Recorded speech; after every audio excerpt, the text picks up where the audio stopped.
নতুন সাবজেক্টবিলাক আনিছোঁ আৰু তাত ক্লাছবিলাক 2টা শিফ্ট 3টা শিফ্টত আৰম্ভ কৰিছোঁ। লাৰ্জ স্কেলত আমি স্কিল ট্ৰেইনিংবিলাক আৰম্ভ কৰিছোঁ। 25খন কলেজ আমি সিলেকশ্যন কৰিছোঁ, য'ত graduate, higher secondary pass, MA পাছ ল'ৰা ছোৱালীয়ে যি কি নহওক কেৰিয়াৰত যাবৰ কাৰণে তাতে কোচিং ল'ব পাৰে।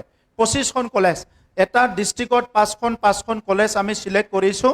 যি কি নহওক এই 5খন ওদালগুৰি কলেজো এখন হয়। এই কলেজত ছেটাৰডে আৰু ছানডে আমাৰ ষ্টুডেণ্টসকলে আহি পেলাই নিজে যি বিচাৰে, বেংকৰ চাকৰি ল'ব বিচাৰে, ৰেলৱেৰ চাকৰি ল'ব বিচাৰে, ডিফেন্সত যাব বিচাৰে, যি কি নহওকৰ কাৰণে ইয়াতে স্কিল ট্ৰেইনিং ল'ব পাৰিব। 25খন কলেজ আমি তৈয়াৰ কৰিছোঁ। 1100 স্কুলত, 1100 স্কুলত আমি 1100 কেৰিয়াৰ কাউন্সিলৰ ঠিক কৰিছোঁ, টিচাৰসকল, প্ৰফেচাৰসকলক লৈ, যাহাতে ছাত্ৰ ছাত্ৰীয়ে যদি কিবা কৰিব বিচাৰে, জানিব বিচাৰে, তেখেতসকলক যাহাতে কিবা এটা সুবিধা দিব পাৰে। এতিয়া সেইকাৰণে এটা ছেকশ্যন যিবিলাক মেৰিটত আজি চাকৰি পাইছে, আমাৰ LP UPৰ কেইদিনমান পিছত চাকৰি হৈ আছে, কমপ্লিট মেৰিট বেচিছত হ'ব। ইয়াৰ আগত আমাৰ PGT, GT আৰু PGT হৈ গ'ল, তাতো মেৰিট বেচিছত হ'ল। এতিয়া 3rd গ্ৰেড 4th গ্ৰেড হ'ব। আমি কৈছোঁ কি কোনো কম্প্ৰমাইজ কৰিব নালাগে, মেৰিট বেচিছত চাকৰিটো দিব লাগে। তো যিখিনিৰ মেৰিট আছে, যিখিনি স্কিল আছে, সেইখিনি গভৰ্ণমেণ্ট জবটো পাব। ৰেষ্ট যিখিনি আছে ইহঁতৰ কাৰণে আমি বডোফা লাইভলিহুড মিছনৰ দ্বাৰা বহুতখিনি আমি ট্ৰেইনিং দিছোঁ। পিক মিছন যিসকল গাহৰি পালন কৰে, গোট মিছন যিসকল ছাগলী পালন কৰে, আমি অগৰু প্লেণ্টেশ্যনটো দিছোঁ। 18,000 ফেমিলিক আমি অগৰু গছ ৰোৱাৰ কাৰণে, 14 লাখ অগৰু গছ ৰোৱাৰ কাৰণে সহায় কৰিছোঁ। বিভিন্ন ছেক্টৰত, পল্ট্ৰিৰ পৰা লৈ পেলাই আমি গ্ৰীণ মিছন আনিছোঁ। বিভিন্ন ক্লাবছবিলাক, 4000 ক্লাবছক আমি সহায় কৰিছোঁ। তেনেকুৱা কামবিলাক আমাৰ চলি আছে।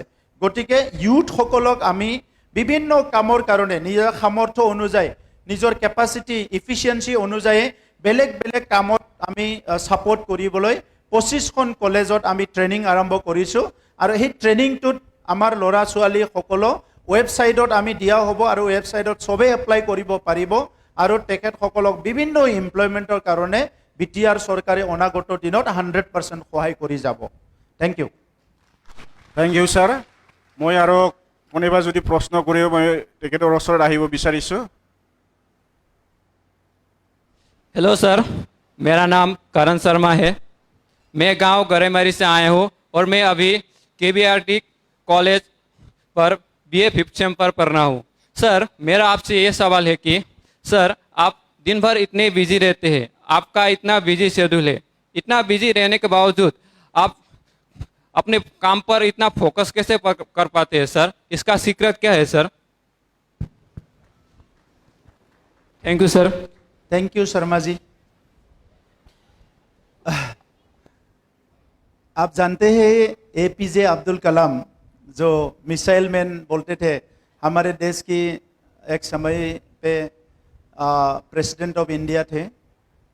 तो APJ अब्दुल कलाम जी ने बोला कि सपना वो नहीं होता है जो आप गहरे नींद में देखते हैं, सपना वो होता है जो आपको सोने नहीं देते हैं। तो जिसका जिसका सपना है उसको सोने का कोई फुर्सत नहीं है। आप मुझे पूछ रहे हो हमारे देश के प्रधानमंत्री जी कितने टाइम सोते हैं, हम सब लोग सोचते हैं, इतना काम करते हैं। हमारे राज्य की मुख्यमंत्री जी डॉक्टर हिमंत बिश्व शर्मा जी, मैं खुद भी देखा, सुबह 2 बजे 3 बजे तक काम करते हैं सुबह के, फिर 2-3 घंटा सो के नेक्स्ट डे मॉर्निंग 6 बजे 7 बजे से काम शुरू करते हैं। वैसे ही बहुत सारे देश के नेता हैं जो लोग कम सोते हैं और इसीलिए फोकस कर पाते हैं, क्योंकि हम लोग का वही जिंदगी का एक मकसद है। अभी मुझे इस जन्म में सिर्फ यहाँ के लोगों के लिए काम करना है। अगर मौका मिले तो पूरा दुनिया के लिए थोड़ा बहुत किसी को अगर सपोर्ट कर सकते हो, मतलब मेरी तरफ से हो सकता है तो मैं करूँगा। लेकिन अभी जो है ये समय जो है बोडोलैंड के 35 लाख लोगों के लिए है। इस समय पे मेरा एक ही फोकस है, सुबह से शाम तक, और हमारे समय बहुत कम होता है। दिन में 24 आवर होता है और साल में कितना है 365 डेज। 365 डेज में आपको ये काम कंप्लीट करना है। तो इसीलिए सोने का अगर बहुत ज़्यादा सोचेंगे तो काम करना आपका नहीं होगा। और सदगुरु जी ने सोशल इंजीनियरिंग में बोला हम लोग को इतना भी सोने का ज़रूरत नहीं है, ये एक हम लोग का एक सोच है कि हम लोग को 7 घंटा सोना है, 8 घंटा सोना है। लेकिन इंसान भी मशीन का जैसे ही होते हैं, हमारा सोने से भी तो इंजन काम करते रहते हैं। तो इसीलिए काम पे जब फोकस करते हैं आपका थकान भी दूर होता है, आपका हर जो परेशानी दूर होता है, और हमारा जीवन ही काम है, काम ही जीवन है। तो प्रभु श्री कृष्ण ने बोला है कर्म करो, कर्म में ही जीवन है और कर्म में ही ईश्वर है, कर्म में ही सब कुछ है। जो कर्म नहीं करता है, जो काम नहीं करता है, उसके लिए जिंदगी का कोई मकसद नहीं होता है, कोई मतलब नहीं होता है। तो इसीलिए शर्मा जी आप भी काम करिए, अच्छा से पढ़िए, बड़ा आदमी बनिए और अपना जिंदगी का जो मतलब है इसको एक मीनिंगफुल कीजिए। तभी आप भी क्या है आपके परिवार के लिए, आपके गांव के लिए, आपके समाज के लिए आप बहुत कुछ कर पाएंगे। मुझे भगवान से प्रार्थना है मेरा कि आप भी जीवन में और आगे बढ़े और बहुत काम करें। Thank you. Thank you. Next कोनेबा যদি প্ৰশ্ন কৰিব, এজন মহিলাই বন্তিয়ে কৰিব বিচাৰিছে। Good evening, respected sir. My name is Laiman Boro. I came from village named Batabari, which come under Panbari VCDC. Presently, I am doing my graduation in Tamulpur College, Tamulpur. Sir, as I am a student of political science, my question is related to politics. Sir, how is your UPPL political party different from BPF or other political party in terms of events and governance? Thank you. Political science or ছাত্ৰী তো political question খুদিছে। মই আশা ৰাখিছোঁ নংনি মুখা মান দামান লাইমান বড়ো। মই আশা ৰাখিছোঁ লাইমান বড়ো একদিন নহয় একদিন MLA নহলে মন্ত্ৰী হ'বই হ'ব। সবে হাত চাপৰি দিয়ক। Thank you. Thank you, sir. আৰু কৈছে শিওৰ বুলি কৈছে, একদম হ'বই হ'ব। আমাক মহিলা লিডাৰ লাগে, ভালকে পঢ়িবা। ভাৰত স্বাধীন হোৱাৰ পিছত ভাৰত শাসন কৰিবলৈ সেই সময়ত কংগ্ৰেছ পাৰ্টি আছিল, বেলেগ বেলেগ পাৰ্টি আছিল। পিছত আহি আহি ভাৰতত এতিয়া হাজাৰ হাজাৰ পাৰ্টি হ'ল। এই পাৰ্টিবিলাকৰ নিজৰ নিজৰ নীতি আছে, আদৰ্শ আছে, আইডিঅলজি আছে, উদ্দেশ্য আছে, অবজেক্টিভ আছে, সব আছে। ঠিক তেনেধৰণৰ UPPL এটা পাৰ্টি, UPPLৰো নিজৰ আইডিঅলজি, নিজৰ প্ৰিন্সিপল, নিজৰ এম এণ্ড অবজেক্টিভ, নিজৰ মিছন আৰু ভিজন আছে। চ' তেওঁ সুধিছে কি আমাৰ বেলেগতকৈ BPF বা বেলেগতকৈ কিয় ডিফাৰেণ্ট। পৃথিৱীত প্ৰত্যেকজন মানুহৰ চিন্তাটো বেলেগ বেলেগ। আমাৰ কাৰো মুখৰ যিটো আকৃতি সিটোও নিমিলে, আমাৰ ব্ৰেইনটোও নিমিলে। তো সিটোতো এটা নেচাৰেল ডিফাৰেঞ্চ। এতিয়া পাৰ্টিটো কেনেকৈ ডিফাৰেঞ্চ, পাৰ্টিৰ লিডাৰসকলৰ ওপৰত ডিপেণ্ড কৰে। 2015 চনত আমাৰ ফাউণ্ডাৰ প্ৰেচিডেণ্ট UG ব্ৰহ্ম ডাঙৰীয়াই UPPL দলটো জন্ম দিছে। 2015 চনৰ আগৰত 2003 BTC চুক্তি হৈছে। তাৰ আগত 1987ত বড়োলেণ্ড আন্দোলন আৰম্ভ হৈছে। তাৰ আগত 1967ত নিখিল বড়ো ছাত্ৰ সন্থা PTCয়ে জন্ম পাইছে বড়ো ভূমিত। আৰু বড়োসকলৰ আৰু বিভিন্ন জাতি জনগোষ্ঠীৰ অধিকাৰৰ সংগ্ৰাম আৰম্ভ হৈছে। এই অধিকাৰৰ সংগ্ৰামৰ দীঘলীয়া সময়ত আমাৰ বড়োলেণ্ড অঞ্চলত বিভিন্ন পৰিৱেশ পৰিস্থিতি হৈ গৈছে। এতিয়া বড়োলেণ্ড অঞ্চলত বড়ো আৰু বিভিন্ন জাতি জনগোষ্ঠী আছে। এতিয়া মই হিচাপ কৰি ওলালোঁ 26টা জাতি জনগোষ্ঠী আছে। এই 26টা জাতি জনগোষ্ঠী সকলো ভাৰতীয় নাগৰিক হয়। All are citizen of the country. So' as citizen of the country everyone, each and everyone, প্ৰত্যেকজন আৰু চব কমিউনিটিৰে আমাৰ ভাৰতৰ সংবিধানত যিখিনি ব্যৱস্থা আছে, যিখিনি অধিকাৰ আছে, এই অধিকাৰখিনি প্ৰত্যেকজনৰো প্ৰাপ্য অধিকাৰ। কিন্তু এই অঞ্চলৰ মানুহবিলাকে এটা সময়ত ভাবিলে যে 1947 চনত স্বাধীন হোৱা ভাৰতৰ বিভিন্ন অঞ্চলটো আগুৱাই গ'ল, আমাৰ অঞ্চলটো আগুৱাই যোৱা নাই। বিভিন্ন অঞ্চলত ৰাস্তা ঘাট হ'ল, দলং হ'ল, স্কুল কলেজ ইউনিভাৰ্চিটি হৈ গ'ল, আমাৰ অঞ্চলত হোৱা নাই। তো সেইকাৰণে এটা ডাঙৰ আন্দোলন হৈ গ'ল আৰু সেই আন্দোলনৰ ফলত BSc, BTC আৰু এতিয়া BTR গঠন হ'ল। এই BSc, BTC আৰু BTRটো গঠন হ'ল, চ' সেইটো চলাব লাগিব। তো কোনে চলাব? নৰ্মেলি এটা পলিটিকেল পাৰ্টি চলোৱাটো সাধাৰণ কথা, কিন্তু মানুহৰ হপছ এণ্ড এছপিৰেশ্যন, আশা আৰু আকাংক্ষা, গাংনাই আৰু উখৈনাই, এইটো পূৰা কৰিবলৈ কোনোবা ভাল মানুহে নেতৃত্ব দিব লাগিব। চ' UG ব্ৰহ্ম ডাঙৰীয়া দীঘলীয়া সময় সমাজৰ লগত থাকি, জাতিৰ লগত থাকি বহুত কথা ভাবিলে যে আমাৰ অঞ্চলত হত্যা হিংসা হৈছে, ভাতৃঘাত সংঘৰ্ষ হৈছে, জাতি জনগোষ্ঠীৰ মাজত আমাৰ গোষ্ঠীগত সংঘৰ্ষ হৈছে। বিভিন্ন সমস্যাটো দূৰ কৰিবলৈ UG ব্ৰহ্ম ডাঙৰীয়াই 2015 চনত UPPL দলটো গঠন কৰিছে আৰু UPPL দলটো গঠন কৰি প্ৰথমে চেষ্টা কৰিলে যে ইয়াতে এটা ডেমক্ৰেটিক বাতাবৰণ, আমাৰ দেশখন গণতান্ত্ৰিক দেশ, বিশ্বৰ ভিতৰতে সৰ্বশ্ৰেষ্ঠ গণতন্ত্ৰ হ'ল ভাৰত, ৱৰ্ল্ড লাৰ্জেষ্ট আৰু ৱৰ্ল্ড মানে বেষ্ট ডেমক্ৰেচি ইজ মানে এক্সাৰচাইজ হৈ আছে ভাৰতত। তো সেইকাৰণে বড়োলেণ্ড অঞ্চলত যদি কোনোবা কথা ক'বলৈ নাপায়, ইয়াত বন্দুক বাৰুদেহে যদি মাত দিয়ে, হত্যা হিংসাই যদি চবকে দমন কৰি ৰাখে, এইটোতো ভাল নহ'ব। বড়োলেণ্ডৰো চবৰো বাক স্বাধীনতা থাকিব লাগিব, কথা কোৱাৰ স্বাধীনতা, ফ্ৰীডম অফ স্পীচ। বড়োলেণ্ডত চবে হিউমেন ৰাইট পাব লাগিব, ছ'চিঅ' পলিটিকেল ৰাইট পাব লাগিব, অৰ্থনৈতিক অধিকাৰটো পাব লাগিব। চব এই অধিকাৰবিলাক দিবলৈ সেই সময়ত আমাৰ নেতাবিলাকে দেশত কি হৈছে, কি হোৱা নাই, কি আইন বনাইছে, কি আইন বনোৱা নাই, কি ভাল স্কিম আছে আৰু নাই, এই কথাবিলাক আমাৰ ৰাজনৈতিক নেতাবিলাকে ভালকৈ এড্ৰেছ কৰিব পৰা নাছিলে। সেইকাৰণে UG ব্ৰহ্ম ডাঙৰীয়া UPPL গঠন কৰিলে, বহুত ষ্ট্ৰাগল কৰিলে, বন্দুক বাৰুদ দূৰ হ'ব লাগে, শান্তিৰ বড়োলেণ্ড হ'ব লাগে, বেআইনী অস্ত্ৰ শেষ হ'ব লাগে, এই কথাবিলাক লৈ পেলাই বহুত কাম কৰি 2020ত একৰ্ড হ'ল আৰু 2020ত ময়ো পাৰ্টিত জইন কৰিলোঁ 27 ফেব্ৰুৱাৰীত। আমি চবে এটা মিছন বনালোঁ যে 30-40 ইয়াৰ্ছ বড়োলেণ্ডত যিবিলাক নেগেটিভিটি আছিলে সেইটো ট্ৰেন্সফৰ্ম কৰি পজিটিভিটিত আনিব লাগে, চব নেগেটিভ বিষয়বিলাক দূৰ কৰিব লাগে। আৰু এতিয়া আমাৰ লগত একেলগে 26টা জনগোষ্ঠী আছে, আমি কাজিয়া পেচাল কৰি সদায় জীয়াই থাকিব নোৱাৰোঁ, কাৰণ আমি বড়ো, গোৰ্খা, বঙালী, আদিবাসী, মাইনৰিটি যিমান জনগোষ্ঠী আছে, এটা কলেজতে, ওদালগুৰি কলেজতে আমাৰ ল'ৰা ছোৱালী পঢ়ে।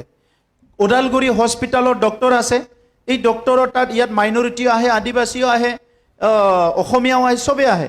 যদি ইয়াত এজন মাইনৰিটি ডক্টৰ আছে, তাত যদি বড়ো মানুহে কয় ইয়াতে মুছলমান ডক্টৰৰ পৰা মই ঔষধ নাখাওঁ, ইয়াত যদি এজন আদিবাসী ডক্টৰ আছে, তাত যদি বড়োবিলাকে কয় যে আদিবাসী ডক্টৰৰ পৰা মই ঔষধ নাখাওঁ, তেনেকুৱা হ'লেতো সমাজটো নহ'ব। এই সমাজটো ভাল কৰিব লাগিব। ইয়াত এজন বিষয়া আহিছে, চাৰ্কেল বিষয়া, অসমীয়া হয়, তাক যদি কোনোবা নেগেটিভ কথা কয় যে অসমীয়া অফিচাৰ কাৰণে ভাল কাম কৰা নাই, এইটোতো নহ'ব। চ' এই নেগেটিভিটিটো দূৰ কৰাৰ কাৰণে আমি UPPL কাম কৰিলোঁ। গতিকে BPFৰ সময়ত 17টা বছৰ পাইছে, 17টা বছৰত তেখেতসকলে শান্তি আনিব লাগে এইটো ফ'কাছ কৰা নাছিলে। 17টা বছৰত শিক্ষাটো ইহঁতে গুৰুত্ব দিয়া নাছিলে, এতিয়া আমি যেনেকৈ গুৰুত্ব দিছোঁ, যাৰ কাৰণে আজি মেট্ৰিকত চিৰাং ডিষ্ট্ৰিক্ট একেলগে দুবাৰ অল আছামত টপ হৈছে। হায়াৰ ছেকেণ্ডাৰীত বাক্সা জিলা আৰু তামোলপুৰ জিলা ছায়েন্স আৰু আৰ্টছত হায়াৰ ছেকেণ্ডাৰী ৰিজাল্টত টপ হৈছে। আমি শিক্ষাটো গুৰুত্ব দিছোঁ, আমি জাতি জনগোষ্ঠীক গুৰুত্ব দিছোঁ, ভিজন ডকুমেণ্ট ওলাইছোঁ। ভাৰতবৰ্ষত ক'তো 26টা জনগোষ্ঠীৰ ভিজন ডকুমেণ্ট ওলোৱা নাই, কোনো পাব্লিছ কৰা নাই, কোনো তেনেকুৱা কথা চিন্তা কৰা নাই, কিন্তু বড়োলেণ্ডত UPPL চৰকাৰে 26টা জনগোষ্ঠীৰ ভিজন ডকুমেণ্ট বনাইছোঁ আমি, এইটো ভাৰতত ক'তো হোৱা নাই। এতিয়া এই 26টা জনগোষ্ঠী ভাৰতত যদি বিচাৰি নাপায় নিজকে, অসমত যদি ক'ৰবাত বেলেগত যদি বিচাৰি নাপায় নিজকে, বড়োলেণ্ডত বিচাৰি পাব। ইয়াত উৰিয়া বুলি জনগোষ্ঠী আছে, ইয়াত গোৰ্খা জনগোষ্ঠী আছে, ইয়াত সান্থালী আছে, ইয়াত মদাহী আছে, ইয়াত কোনোবা ঝোলা আছে, এনেকুৱা সৰু সৰু জনগোষ্ঠীবিলাকো বড়োলেণ্ডত নিজকে বিচাৰি পাব। 26টা জনগোষ্ঠীৰ কাৰণে আমি কি কৰিছোঁ, এতিয়া মিউজিয়াম বনাবলৈ গৈ আছোঁ।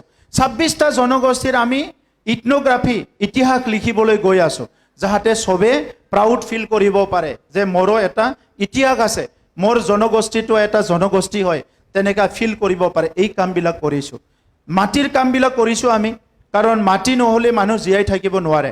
এটা সময়ত অনলি 1600 পৰিয়ালৰ মাটিৰ কাম মানে 17 বছৰত BPF-ৰ কৰিছিলে স্বাধীনতাৰ 1947-ৰ পৰা 1950 1960 1970-ৰ পৰা এক কথাও মাটি নোহোৱা মানুহ 1 লাখতকৈ বেছি পৰিয়াল আছে বড়োলেণ্ডত এই মানুহবিলাকক এতিয়া আমি মাটিৰ অধিকাৰ দি আছো প্ৰায় 3,23,000 পৰিয়ালৰ মাটিৰ সমস্যা অনলি 4-3 বছৰত আমি শেষ কৰিছো গতিকে হাউ উই আৰ ডিফাৰেণ্ট আমি তেখেতসকলৰ নিচিনা পলিচি নোহোৱাকৈ কাম কৰা নাই আমি উইথ পলিচি কাম কৰিছো তেখেতসকলৰ নিচিনা ভিজন নোহোৱা কাম কৰা নাই আমি ভিজন লৈ কাম কৰিছো এটা হল সংগ্ৰামীসকলকো আমি শ্ৰদ্ধা দিছো এতিয়া আমি নতুন এটা মিছন লৈছো বীমা চিবিনাই বিথাংকি মা খেৱা আঁচনি অসমীয়াত ক'লে বীমা চিবিনাই বিথাংকিত কি আমাৰ 30-40 বছৰ সংগ্ৰামত যিসকল সংগ্ৰামী মৰি গ'ল সেইসকলৰ মাসকল জীয়াই আছে কিন্তু তেখেতসকলক চাবলৈ কোনো নাই কোনোবা দুজন ল'ৰা মৰি গৈছে এই মাসকলক আমি প্ৰত্যেক মাহত 1,000 কৰি তেখেতসকলে জীয়াই থকালৈকে 1,000 কৰি প্ৰত্যেকজন মাক আমি দিব বিচাৰিছো হাউ উই আৰ ডিফাৰেণ্ট এই কথাটো BPF-এ ভাবা নাছিলে মাৰ্টিয়াৰসকলক আমি যিমান পাৰো ইমান মাৰ্টিয়াৰসকলক আমি এক্সগ্ৰেচিয়া দিলো কেছবিলাক আমি উইথড্ৰ কৰিলো এতিয়া বিভিন্ন সংগ্ৰামীসকল নট অনলি বড়ো বিভিন্ন জনগোষ্ঠীৰ সংগ্ৰামীসকলৰ লগত আমি কথা পাতিছো ৰাজপথত যাই আন্দোলন কৰিব নালাগে এতিয়া বড়োলেণ্ডত কমিউনিটি ৱেলফেয়াৰ ডিপাৰ্টমেণ্ট বনাইছো কমিউনিটি ৱেলফেয়াৰ ডিপাৰ্টমেণ্টে প্ৰত্যেকটা জনগোষ্ঠীক বছৰত দুবাৰ মাতি পেলাই খুদিব যে আপোনাৰ জনগোষ্ঠীত কিবা সমস্যা আছে নেকি চৰকাৰে মাতি পেলাই খুদিব আগত ধৰ্ণা দিব লাগিছিলে ৰেলী কৰিব লাগিছিলে তেনেকা বহুত ক্ষেত্ৰত আমি ডিফাৰেণ্ট আমাৰ মিছন আছে ভিজন আছে আমাৰ এজেণ্ডা আছে আৰু 35 লাখ জনসাধাৰণক ওৱান সিঙ্গল ফেমিলি হিচাপে লৈ আগবাঢ়ি যোৱাৰ UPPL-ৰ এটা ডাঙৰ এটা মিছন আছে হিটো লৈ পেলাই আমি কাম কৰিছো thank you sir the next question কোনোবা যদি সুধিব বিচাৰে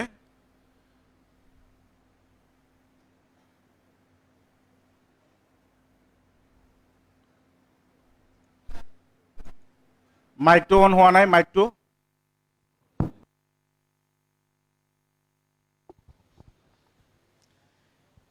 নমস্কাৰ ছাৰ মোৰ নাম অমৃত কুমাৰ হাজং মোৰ গাঁওখনৰ নাম 3 নং দৰং বাহাজাৰ আৰু মই BA পাছ কৰিছো মোৰ ফালৰ পৰা আপোনালৈ এটি প্ৰশ্ন আপুনি কৈছে বড়োলেণ্ড ইজ ফৰ অল হেহে বড়োলেণ্ডত থকা 26টা জনগোষ্ঠীক একেলগে কেনেকৈ আগুৱাই লৈ যাব থ্যাংক ইউ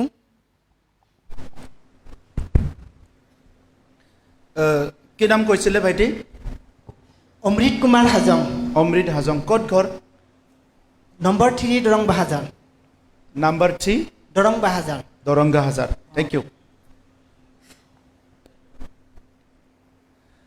হাজং জনগোষ্ঠী আমাৰ এটি পুৰণি জনগোষ্ঠী জনজাতি এই জনগোষ্ঠীৰ লগত মোৰ আগৰ পৰাই সম্পৰ্ক আছে মোৰ গাঁও খৌৰাগুৰি আমাৰ খৌৰাগুৰিতো হাজং আছে এই কাৰণে মই হাজং জনগোষ্ঠীক আগৰ পৰাই চিনি পাওঁ তেওঁ খুব ভাল এটা প্ৰশ্ন খুদিছে যে 26টা জনগোষ্ঠীক লৈ কেনেকৈ আগবাঢ়ি যাব ভাৰতবৰ্ষ যেদিনা স্বাধীন হ'ল 1947 চনত আমি সবে একেলগে স্বাধীন হৈছো ইয়াত হাজংও হৈছে বড়ো হৈছে ৰাভাও হৈছে গাৰো হৈছে সবে হৈছে স্বাধীন হোৱাৰ আগত 500তকৈ বেছি প্ৰিন্সলি ষ্টেট বুলি কৈছে সেই সময়ত দেশ আছিল ভাৰতত আজি 543টা MP সিট আছে আৰু 1950 চনত যেতিয়া ভাৰতৰ সংবিধান গৃহীত হৈছে আমাৰ সেই সময়ত বাবা সাহেব আম্বেদকাৰ সকলে সংবিধান ৰচনা কৰিলে আৰু 1950 চনত সংবিধানখন গৃহীত হ'ল যেতিয়া সংবিধানখন গৃহীত হ'ল আমি সবে ভাৰতীয় নাগৰিক হৈ গলো আৰু ভোটাৰো হৈ গলো আমি ভোট দিবলৈ পাওঁ 18 বছৰৰ পিছত আৰু ভাৰতৰ নাগৰিক হৈ গল ভাৰতৰ সংবিধান বিশ্বৰ ভিতৰত সকলোতকৈ দীঘল সংবিধান বহুত লম্বা সংবিধান ভাৰতৰ সংবিধান এই সংবিধানত ভাৰতৰ চাৰিসীমাৰ ভিতৰত বসবাস কৰা সেই সময়ত হয়তো 40 কোটি আছিল আজি প্ৰায় 150 কোটি হ'বলৈ গৈ আছে এই ভাৰতৰ চাৰিসীমাৰ ভিতৰত প্ৰত্যেকটো জাতি জনগোষ্ঠীকে ভাৰতৰ সংবিধানে সম অধিকাৰ সম মৰ্যাদা দিছে কিন্তু ভাৰতত বিভিন্ন সময়ত নেতৃত্ব দিয়া নেতাসকলে পণ্ডিত জৱাহৰলাল নেহৰু প্ৰথম প্ৰধানমন্ত্ৰী আৰু আজিৰ প্ৰধানমন্ত্ৰী নৰেন্দ্ৰ মোদী ডাঙৰীয়ালৈ বহুতখিনি আঁচনি আনিছে, বহুতখিনি স্কিম আনিছে, বহুতবাৰ সংবিধান সংশোধন কৰি পেলাই আমাৰ নাগৰিকবিলাকক অধিকাৰ দিছে, কিন্তু আজিলৈকে সম্পূৰ্ণ হোৱা নাই। এই সময়ছোৱাত ৭৮ বছৰত ভাৰতৰ সংবিধান বহুতবাৰ সংশোধন কৰা হ'ল আৰু এই সংশোধন কৰাৰ পিছত বহুতখিনি নতুন ৰাজ্য গঠন কৰা হ'ল, নতুন জিলা গঠন কৰা হ'ল, নতুন ইউনিয়ন টেৰিটৰি গঠন কৰা হ'ল, কিন্তু ভাৰতৰ জাতি জনগোষ্ঠী বিভিন্ন ধৰ্মৰ লোকসকলে আজিও ভাবি আছে কি মই বঞ্চিত হৈ আছোঁ, মই লাঞ্ছিত হৈ আছোঁ, ভাৰত চৰকাৰে মোক চোৱা নাই, ৰাজ্য চৰকাৰে মোক চোৱা নাই, মোৰ জাতিটো কি দোষ কৰিলে, মোক যে কোনো নিদিয়ে, হাজং জনগোষ্ঠীক কোনো নাচায়, মদাহী জনগোষ্ঠীক কোনো নাচায়, অমুক জনগোষ্ঠীক কোনো নাচায়, আমি কি ভুল কৰিলোঁ, আমিওতো নাগৰিক, এই কথাটো চবে ভাবি আছে। বড়ো জনগোষ্ঠীও এটা সময়ত ভাবি আছিলে যে আমিওতো খিলঞ্জীয়া হয়, আমাৰ নৰ্থ ইষ্টত সবচে বেছি ট্ৰাইবেলৰ মাজত পপুলেশ্যন আছে, কিন্তু বড়োসকলক কিয় চোৱা হোৱা নাই। সেইকাৰণে এটা সময়ত কি হ'ল, আন্দোলন হ'ল, সংগ্ৰাম হ'ল। আৰু এইটো অকল আমাৰ ইয়াত নহয়, কাশ্মীৰৰ পৰা কন্যাকুমাৰীলৈকে বহুত জাতি জনগোষ্ঠীয়ে সংগ্ৰাম কৰিছে ভাৰত স্বাধীন পোৱাৰ পিছত। গুজৰাটৰ পৰা মণিপুৰলৈকে বহুত জাতি জনগোষ্ঠী এতিয়াও সংগ্ৰাম কৰি আছে নিজৰ অধিকাৰৰ নামত। আৰু এই সংগ্ৰাম কৰা জাতি জনগোষ্ঠীবিলাকৰ অধিকাৰ প্ৰদান কৰাটো আমাৰ কেন্দ্ৰ চৰকাৰ আৰু ৰাজ্য চৰকাৰৰ দায়িত্ব, কিন্তু আজিলৈকে সেই অধিকাৰবিলাক দিব পৰা নাই বিভিন্ন কাৰণত। সেইটো কনফ্লিক্ট অফ ইণ্টাৰেষ্ট বুলি কয়। আমাৰ ভাৰতত এতিয়াও বহুত ভাষাভাষী লোক আছে, ইয়াৰ ভিতৰত 22টা ভাষাহে অফিচিয়েল লেংগুৱেজ, বাকী ভাষাবিলাক অফিচিয়েল লেংগুৱেজ নহয়, কিন্তু এই ভাষাবিলাকৰ উৎপত্তি ভাৰতৰ মাটিতে, ভাৰতৰ ভূমিতে হৈছে। গতিকে আজি প্ৰশ্ন হৈছে কিয় ভাৰতত 22টা মাত্ৰ ভাষা মানে ইয়াত মানে কি কয় অফিচিয়েল লেংগুৱেজ হ'ব লাগে, আৰু ভাষা হ'ব লাগিছিলে। বড়োলেণ্ডতে 18টা ভাষা আছে, যি 18টা ভাষাৰ ভিতৰত 3-4টা ভাষাহে স্বীকৃতিপ্ৰাপ্ত, বাকীখিনি ভাষা স্বীকৃতিপ্ৰাপ্ত নহয়। কিন্তু এই ভাষা কোনো ইংলেণ্ড আমেৰিকাৰ ভাষা নহয়, ভাৰতৰে ভাষা। এই ভাষাখিনি জীয়াই ৰাখিব জীয়াই ৰখাৰ কাৰণে মই স্বাধীনতাটো বাদ দিলোঁ 1947। 1950 চনত আমাৰ সংবিধান গৃহীত হোৱাৰ পৰা আজিলৈকে এই ভাষা সংস্কৃতিবিলাক জীয়াই ৰাখিব লাগিছিলে, কিন্তু ইয়াৰ কামবিলাক হোৱা নাই। কেতিয়াবা ভাৰতৰ প্ৰধানমন্ত্ৰী পাকিস্তানৰ লগত যুদ্ধ লাগিব লাগে, কেতিয়াবা চাইনাৰ লগত যুদ্ধ লাগিব লাগে, কেতিয়াবা ভাৰতৰ কোনোবা এজন নেতাই ভাবে আমিও বিশ্বৰ মানদণ্ডত যাব লাগে। তেনেকুৱা বিভিন্ন কাম কৰোঁতে যিখিনি সংবিধানত লিপিবদ্ধ অধিকাৰ, সেই অধিকাৰটোকো ভাৰতৰ চাৰিসীমাৰ ভিতৰত থকা কোনোবা জনগোষ্ঠীয়ে আজিলৈকে পাবলৈ সক্ষম হোৱা নাই। এই কথাটো মই উপলব্ধি কৰিলোঁ যেতিয়া মই 29 বছৰ সংগ্ৰাম কৰিলোঁ নিখিল বড়ো ছাত্ৰ সন্থাত থাকি। 29 বছৰ যেতিয়া ৰ'দে বৰষুণে প্ৰচণ্ড ৰ'দত ৰেল লাইনত থিয় দিলোঁ, প্ৰচণ্ড ৰ'দত ৰাজপথত থিয় দিলোঁ, ৰেলী কৰিলোঁ, ধৰ্ণা দিলোঁ, আৰু আমাৰ মাজতে বহুত মানুহে যেতিয়া শ্বহীদ হৈ গ'ল, তেতিয়া এই কথাবিলাক মই চালোঁ যে ক্ষুদ্ৰ জনগোষ্ঠীবিলাকে এতিয়া কেনেকৈ জীয়াই থাকিব। ইয়াত তুলনামূলকভাৱে বৰ্মন কছাৰীতকৈ, মদাহীতকৈ, আমাৰ হাজঙতকৈ বড়ো জনগোষ্ঠীৰ পপুলেশ্যন বহুত বেছি। তথাপিতো বড়ো জনগোষ্ঠীয়ে যদি ভাবে আজি আমি ইটো পোৱা নাই সিটো পোৱা নাই, আপোনালোকে ভাবাটোতো স্বাভাৱিকে হয়। গতিকে সেইকাৰণে মই যেতিয়া ৰেল পথত বহি আছিলোঁ প্ৰচণ্ড জুন মাহৰ ৰ'দত, য'ত মানে একদম ক'লা দেখা পাই অলপ সময় বহিলে, তেতিয়া ভাবিছিলোঁ কোনোবা দিনা যদি মই তেনেকুৱা চৰকাৰ চলাবলৈ সুযোগ পাওঁ, কিবা এটা কাম কৰিবলৈ সুযোগ পাওঁ, তেনেকুৱা কাম কৰিম যাতে কোনো জনগোষ্ঠী ৰাজপথত আহিব লগা নহয়, এই জনগোষ্ঠীক আমি যাই পেলাই সহায় কৰিব পাৰোঁ। ইয়াৰ কাৰণে ভাৰতবৰ্ষত কত হোৱা নাই, প্ৰথম বড়োলেণ্ডতে 26টা জনগোষ্ঠীৰ ভিজন ডকুমেণ্ট বনোৱা হৈছে। যি জনগোষ্ঠীৰ সংস্কৃতি আজি নেশ্যনেল কোনোবা হলিডে নহয়, যি জনগোষ্ঠীৰ সংস্কৃতি ষ্টেট হলিডে নহয় বা ৰেষ্ট্ৰিক্টেড নহয়, এই জনগোষ্ঠীবিলাকৰ আমি দিৱসবিলাক, দিনবিলাক, সংস্কৃতি কালচাৰেল দিনবিলাক আমি বড়োলেণ্ডত স্বীকৃতি দিছোঁ, ইয়াত কেলেণ্ডাৰত আনিছোঁ।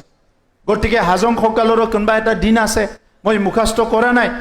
আমাৰ উৰিয়াসকলৰ নোৱাখাই ফেষ্টিভেল আছে, আমাৰ ৰাভাসকলৰ বাইখো আছে, আমাৰ কোচ ৰাজবংশীসকলৰ বিচুৱা আছে।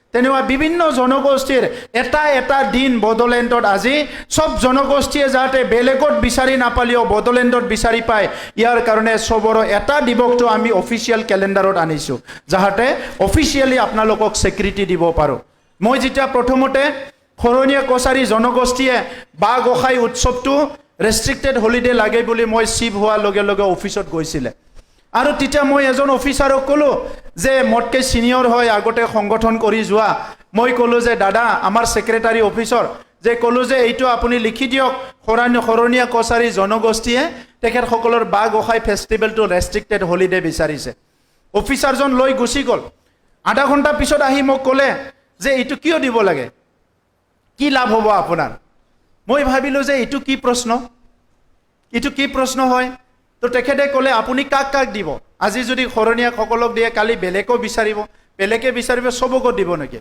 মই ক'লো আপোনাৰ প্ৰব্লেমটো কি 4 লাইন 2 লাইন লিখি দিব লাগে সাজ অমুক ডে ইজ দি মানে ৰেষ্ট্ৰিক্টেড হলিডে ফৰ মানে বা গোসাই ফেষ্টিভেল লিখি পেলাই চাইন এটা মাৰি দিব লাগে সিটোত আপোনাৰ কি যায় না টকা লাগে না পইচা লাগে না কি লাগে আৰু সিদিনাটো খৰণীয়া কছাৰী জনগোষ্ঠীৰ কোনোবা অফিচত কাম কৰা আছে যদি সি যাব মানে বা গোসাই ফেষ্টিভেলত বেলেগটো নাযায় আপোনাৰ কি ক্ষতি হৈছে এনেই কিমান অফিচৰ ষ্টাফে ডিউটি নকৰাকৈ থাকে বহুত দিনা এদিন সেই জনগোষ্ঠীৰ কাৰণে ৰেষ্ট্ৰিক্টেড হলিডে দিয়াত কি ক্ষতি হয় মই তেখেতক তেতিয়া জবাব দিলোঁ মই ক'লোঁ যে আপুনি যদি লিখিব নোৱাৰে মই লিখি দিম আপুনি চাইনটো দি দিব তেতিয়া বা গোসাই ফেষ্টিভেলটো ৰেষ্ট্ৰিক্টেড হলিডে হৈ গ'ল বড়োলেণ্ডত আৰু এইটো বড়োলেণ্ডতে হ'ব লাগিব বেলেগত নহ'ব তো সেইকাৰণে আজি এটা জনগোষ্ঠী নহয় 26টা জনগোষ্ঠীৰ এটা ইম্পৰ্টেণ্ট ডে আমি ৰেষ্ট্ৰিক্টেড হলিডে হিচাপে ডিক্লেয়াৰ কৰি দিলোঁ অফিচিয়েল কেলেণ্ডাৰত ইয়াৰ পিছত সেই জনগোষ্ঠীবিলাকত নিজৰ ফেষ্টিভেল উদযাপন কৰিবলৈ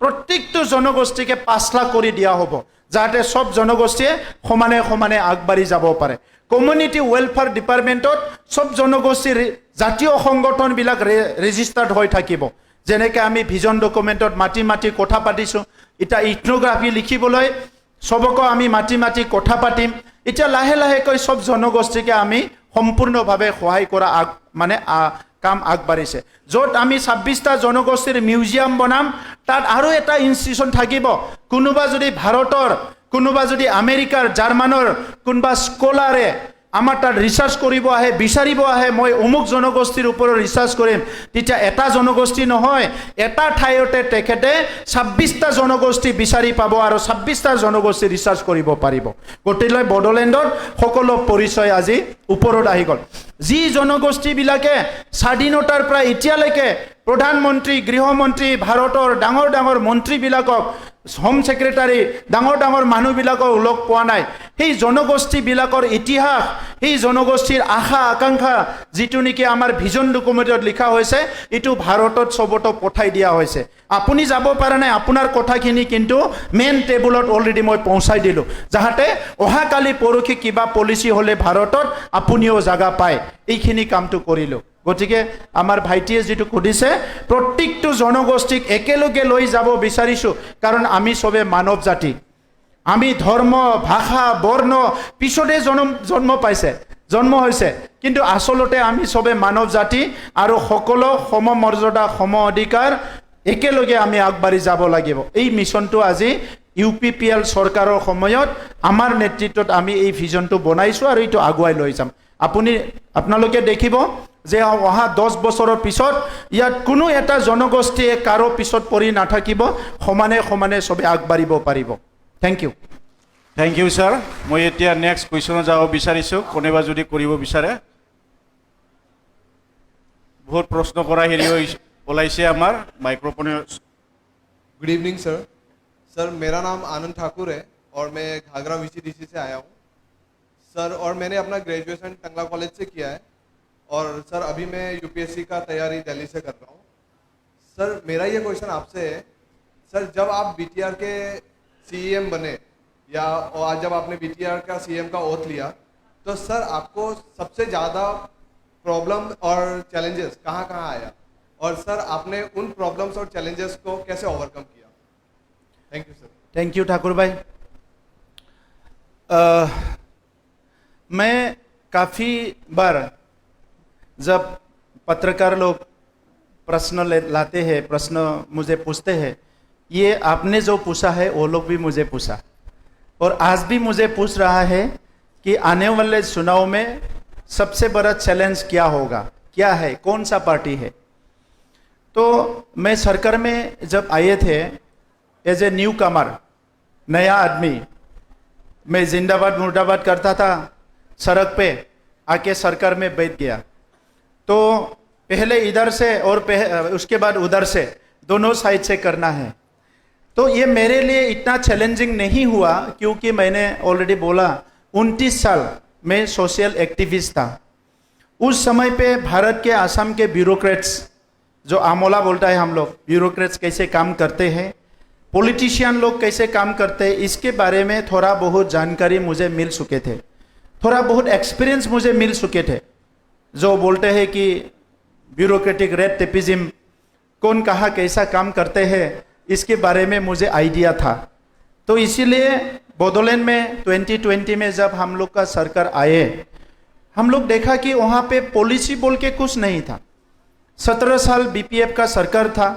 मैं हर साल का बजट सेशन में शिप को या फाइनेंस जो मिनिस्टर होता है, ईएम होता है, उसको बजट सेशन पेश करना है, जहां आपका सरकार का जो ऑब्जेक्टिव, सरकार का जो आपका मिशन विजन वहां पे रिफ्लेक्ट होता है।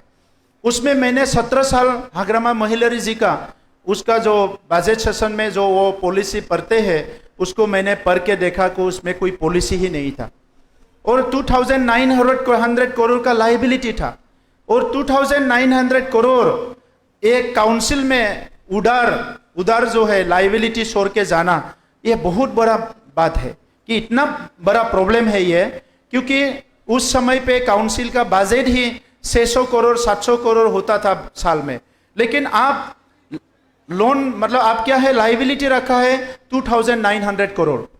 तो ये हम लोग के लिए एक बड़ा चैलेंज था।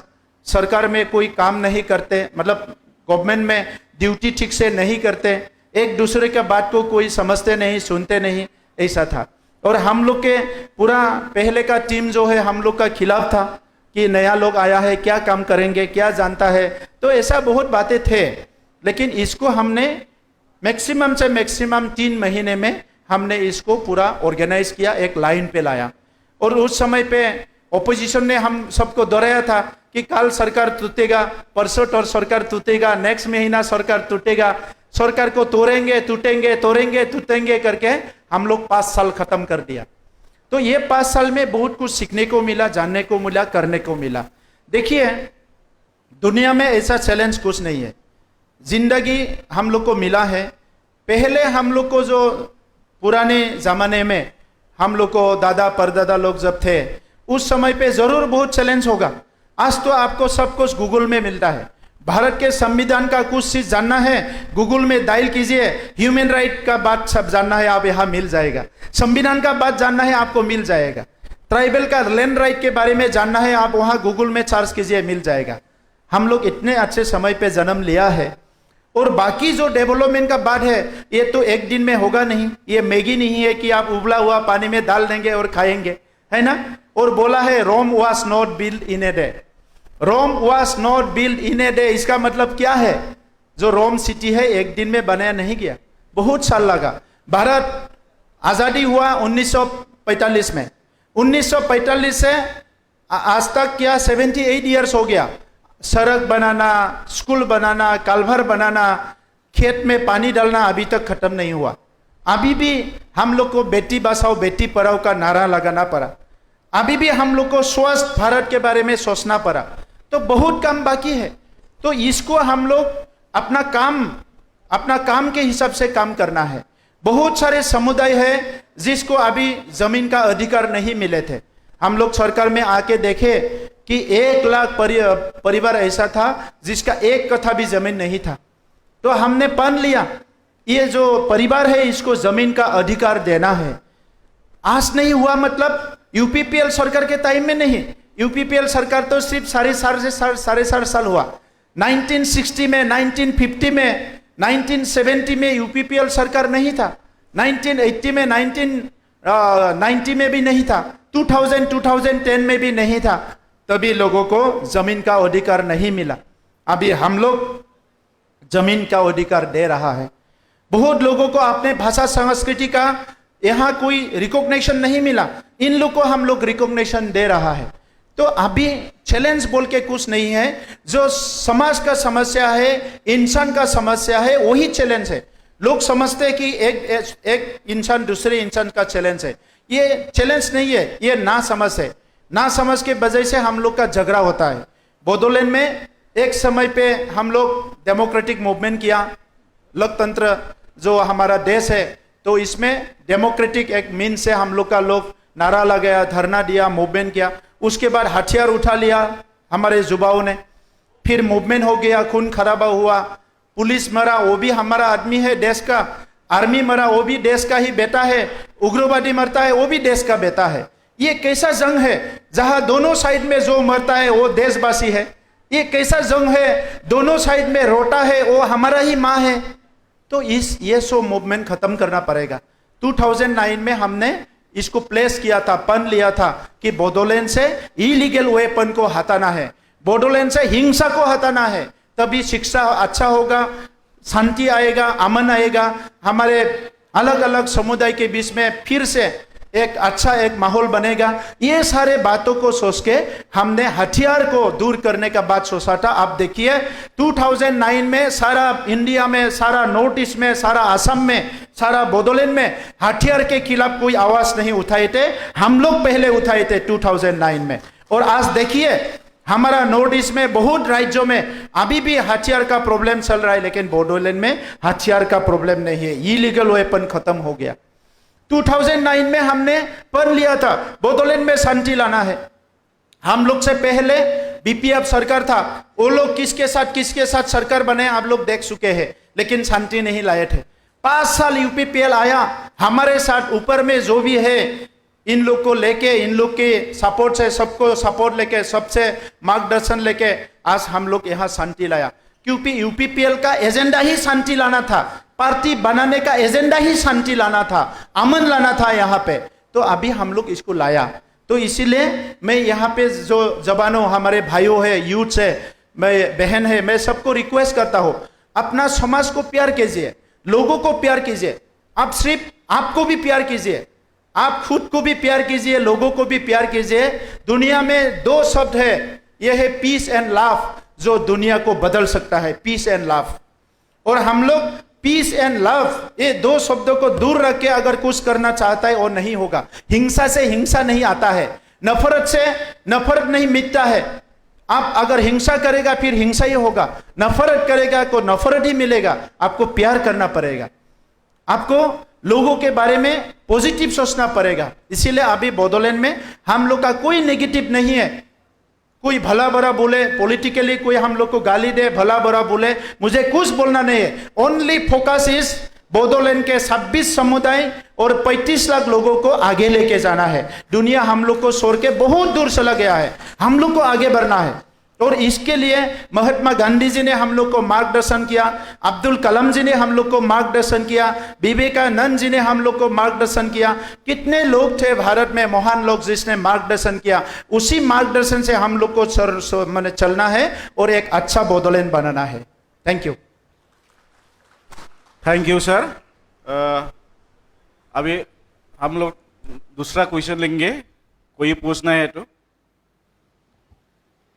Good evening, Honorable Sir. My name is Nivedita Sangma.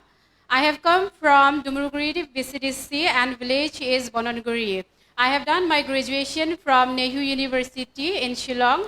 Currently, I am working as a teacher in private sector and I belong to Garo community. Sir, more question to whole, BTR or most of the population agriculturally dependent hoy. So, agriculture sector road, জড়িত থকা প্ৰত্যেক farmers সকলক আপুনি আগুৱাই লৈ যাবলৈ বা agricultural production improve কৰিবলৈ ইন ফিউচাৰ কিবা পৰিকল্পনা আছে নেকি? Thank you. Thank you, sister. Very important question. Agriculture, আমি সবে খেতিৰ ওপৰতে নিৰ্ভৰ কৰোঁ। পৃথিৱীত মানৱ সভ্যতা আৰম্ভ হোৱাৰ পৰাই এগ্ৰিকালচাৰ চলি আছে। আজিলৈকে চলি আছে এগ্ৰিকালচাৰক বাদ দি আমি একো চিন্তাই কৰিব নোৱাৰোঁ আজিলৈকে আমাৰ সমাজখন এগ্ৰিকালচাৰৰ ওপৰতে ডিপেণ্ডেণ্ট আমাৰ ৰাজ্যখনে হওক বা আমাৰ অঞ্চলটোৱে হওক ইণ্ডাষ্ট্ৰিয়েল এৰিয়া নহয় আমাৰ ইয়াত ডাঙৰ ডাঙৰ চহৰো নাই কাম কৰি খাবলৈ সেইকাৰণে মানুহবিলাক হয় এগ্ৰিকালচাৰত কাম কৰে খেতিত নহ'লে বাহিৰত গুচি যায় বিভিন্ন কাম বিচাৰি গতিকে আমাৰ এগ্ৰিকালচাৰটো ডেভেলপ কৰাটো অত্যন্ত দৰকাৰ আছে আপুনি মোক সুধিছে যে এগ্ৰিকালচাৰটো কাউন্সিলত কেনেকৈ ডেভেলপ কৰিব প্ৰথম হ'ল ভাৰতৰ প্ৰধানমন্ত্ৰী নৰেন্দ্ৰ মোদী ডাঙৰীয়াই দায়িত্ব লোৱাৰ পিছত তেখেতে ছেকেণ্ডবাৰ যেতিয়া আহিল লগে লগে কৰে ডাবলিং ফাৰ্মাৰ ইনকাম আমাৰ খেতিয়কসকলৰ ইনকামটো ডাবল হ'ব লাগে ইয়াৰ আগত কোনো কোৱা নাই মই জানাত বহুত পলিচি আহিছে কিন্তু তেনেকুৱা কোৱা নাছিলে দেশৰ মানে হেডজনৰ পৰা যে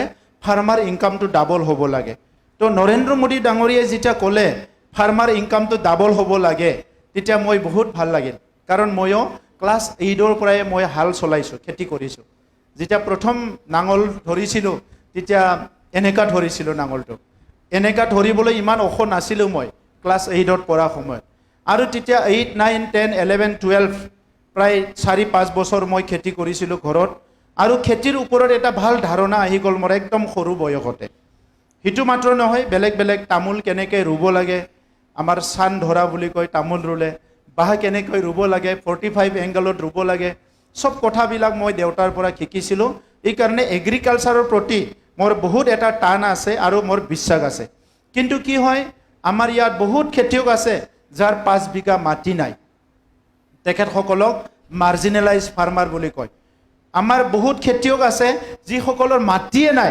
কিন্তু সি খেতিয়ক হয় মানে হি বা সি ইজ ফাৰ্মাৰ উইদাউট লেণ্ড তেখেতসকলো আছে গতিকে এই যে মাটি নোহোৱা খেতিয়ক ইহঁতে মাটি থকাৰ তাত যাই পেলাই কাম কৰে তেখেতসকলে এগ্ৰিকালচাৰৰ কামটো খুব ভালকৈ জানে স্কিল কঠীয়া কেনেকৈ পেলাব লাগে কিমান বয়সৰ খেতিয়াটো উঠাব লাগে খেতিটো কেনেকৈ ৰুব লাগে পানী কেনেকৈ ৰাখিব লাগে সাৰ কেতিয়া দিব লাগে পেষ্টিচাইড কেতিয়া দিব লাগে এই কথাবিলাক তেখেতসকলে ভালকৈ জানে এতিয়া বড়োলেণ্ডত আমি চালোঁ আগত বড়োলেণ্ডৰ চৰকাৰবিলাকৰ কোনো ডেটা নাছিলে 2020ত আমি চৰকাৰ বনোৱাৰ পিছত মই এগ্ৰিকালচাৰৰ দায়িত্বত নাছিলোঁ আমাৰ EM আছিলে তথাপিতো মই এগ্ৰিকালচাৰ ডিপাৰ্টমেণ্টৰ বিষয়াবিলাক মাতি আমি হিচাপ কৰিলোঁ যে আমাৰ ফাৰ্ম ফেমিলি কিমান আছে ফাৰ্ম ফেমিলি মিন্স খেতি কৰি খাওয়া ফেমিলি আমাৰ তাত 4.5 এগ্ৰিকালচাৰ ফাৰ্ম ফেমিলি আছে খেতি কৰা মানে 4 লাখ খেতি কৰি খোৱা খেতিৰ ওপৰত নিৰ্ভৰ কৰা পৰিয়াল আছে তো ইহঁতৰ ভিতৰত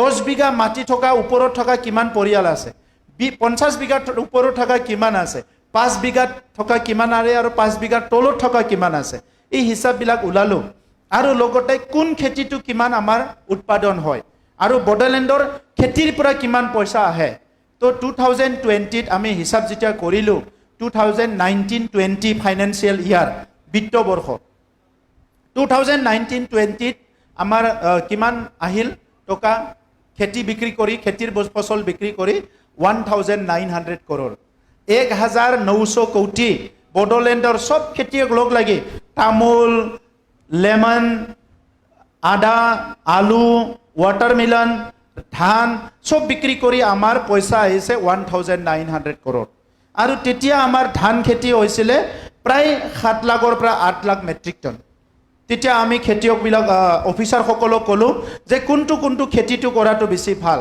আমাৰ মেইজ উৎপাদন হৈছিলে 14,000 মেট্ৰিক টন 14 মানে 1000 মেট্ৰিক টন মেইজ মাকৈ খেতি হৈছে ওদালগুৰিতো বহুত মাকৈ খেতি কৰে গোসাইগাঁৱৰ কৰে আমাৰ তেনেকুৱাই ধান উৎপাদন হৈছে সব খেতিবিলাকৰ মই হিচাপ ল'লোঁ তাৰপিছত ঠিক কৰিলোঁ যে আমি ডাবল কেনেকৈ কৰিম প্ৰধানমন্ত্ৰীটো ডাবল কৰিব দিছে তো আমাৰ খেতিয়কবিলাকক ট্ৰেইনিং দিব লাগিব কোনটো খেতিত ৰিস্ক ফেক্টৰটো কম আমি সেইটো চালোঁ কোনটো বেছিত ইনকামটো বেছি সেইটো চালোঁ তাৰপিছত আমি পুৰা কামত লাগি গ'লোঁ 2023 আৰু 24 2023 আৰু 24 বিত্ত বৰ্ষত আমাৰ এগ্ৰিকালচাৰ ট্ৰেনজেকশ্যনটো কিমান জাম কৰিলে আপোনালোকে জানিব 3,600 কৰোৰ 3,600 কোটিত আমি জাম কৰিছোঁ 1900 কোটিৰ পৰা আৰু সেই বছৰত কিমান হ'ল মাকৈ খেতি হ'ল 32,000 মেট্ৰিক টন মাকৈ ধানৰ খেতি কিমান হ'ল 11 lakh metric ton 11 lakh metric ton আমাৰ ধানৰ খেতি হ'ল সব ডাটা মই হিচাপ কৰিলোঁ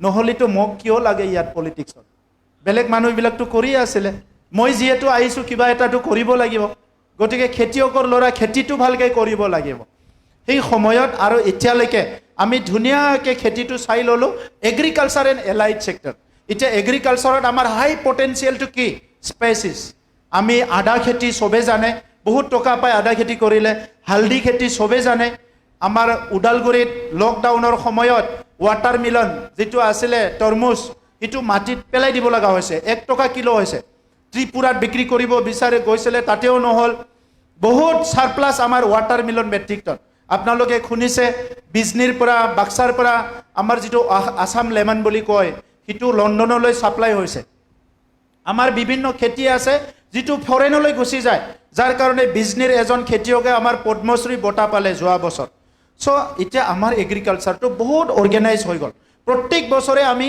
1.5 লাখৰ পৰা 2 লাখলৈকে ফাৰ্মাৰক আমি সহায় কৰোঁ এতিয়া সেই ফাৰ্মাৰসকলক আমি ডাইৰেক্টলি ইনডাইৰেক্টলি সহায় কৰোঁ যোৱা বছৰ কি পকা আহিছিলে আৰ্মি পকা আহিছিলে আৰ্মি পকাৰ পৰা কেনেকৈ ৰোধ কৰিব লাগে মই নিজে কথা পাতিছোঁ এই বছৰ খৰাং হৈ গ'ল খৰাঙত বিভিন্ন জাগাৰ পৰা ৰিপৰ্ট অহা নাই বডোলেণ্ড কাউন্সিলৰ 5টা জিলাৰ ৰিপৰ্ট কিন্তু মই প্ৰেছ মিট কৰি কৈ দিছোঁ কিমান খেতিয়কৰ ক্ষতি হৈছে 69,000 খেতিয়কে আমাৰ এইবিলাক ধান খেতি কৰিব পৰা নাই আৰু কিমান মাটি আমাৰ 15% মাটি প্ৰায় 1500 পৰিয়ালে কৰিব পৰা নাই কিন্তু পাৰ্চিয়েলি গতিকে 69,000 ফাৰ্মাৰে ভালকৈ খেতি কৰিব পৰা নাই আৰু যিহেতু খেতি খালি খেতি কৰিবলৈ বেছি দিন নাই 15 আগষ্টলৈকে কৰে খুব বেছি টানিলে 20 আগষ্টলৈকে কৰে তাৰ পিছত মানুহে খালি খেতি নকৰে এই কাৰণে এতিয়া আমি লগে লগে 1,66,000 খেতিয়কসকল আমাৰ ক্ষতি হৈছে কঠীয়া ক্ষতি হৈছে আমাৰ